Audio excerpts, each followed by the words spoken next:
കേന്ദ്രമന്ത്രി സുരേഷ് ഗോപിയുടെ കുടുംബ വീട്ടിലെ ഷെഡിൽ സൂക്ഷിച്ചിരുന്നവയാണ് മോഷണം പോയത്. വീട്ടിൽ താമസക്കാരുണ്ടായിരുന്നില്ല. കഴിഞ്ഞ ദിവസം വീട്ടിലെത്തിയ സുരേഷ് ഗോപിയുടെ സഹോദരപുത്രനാണ് ഷെഡിന്റെ ഇരുമ്പുവാതിൽ തുറന്നു കിടക്കുന്നത് കണ്ടത്. തുറന്നു നടത്തിയ പരിശോധനയിൽ ഷെഡിൽ സൂക്ഷിച്ചിരുന്ന പാത്രങ്ങളും ഇരുമ്പുവയ്പ്പുകളും നഷ്ടമായത് കണ്ടെത്തി. നമ്മൾ പോലീസ് ഇറങ്ങി വന്നായിരുന്നു. അപ്പോൾ നമ്മളത് എടുത്ത് നോക്കിയപ്പോഴത്തേക്ക് ഇവന്മാർ ഇറങ്ങി ഓടുന്നത് കറക്റ്റ് അതിനകത്തുണ്ട്. പക്ഷെ ഇവന്മാർ CCTV കണ്ടില്ലായിരുന്നു. അവിടെ നമ്മൾ സൈഡിൽ അതായിട്ടാണ് ഇരുന്നത്. അങ്ങനെ ഇവന്മാർ ഓടുന്നത് അതിനകത്തുണ്ടായിരുന്നു. ഇതിൽ ആദ്യത്തെ ഒരാൾ തന്നെ പോലീസുകാർക്ക് നേരത്തെ ഇതിലുള്ളതായിരുന്നു. പരാതിയുടെ അടിസ്ഥാനത്തിൽ ഇരവിപുരം പോലീസ് അന്വേഷണം നടത്തി. അയൽവീട്ടിലെ CCTVയിൽ നിന്ന് മോഷ്ടാക്കളുടെ ദൃശ്യങ്ങൾ ലഭിച്ചു.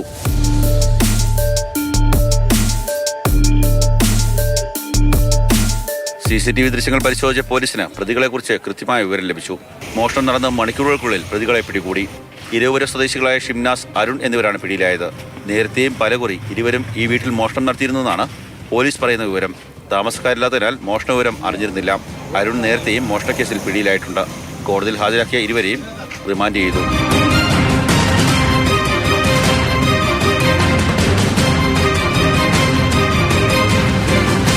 മാതൃഭൂമി ന്യൂസ്, കൊല്ലം.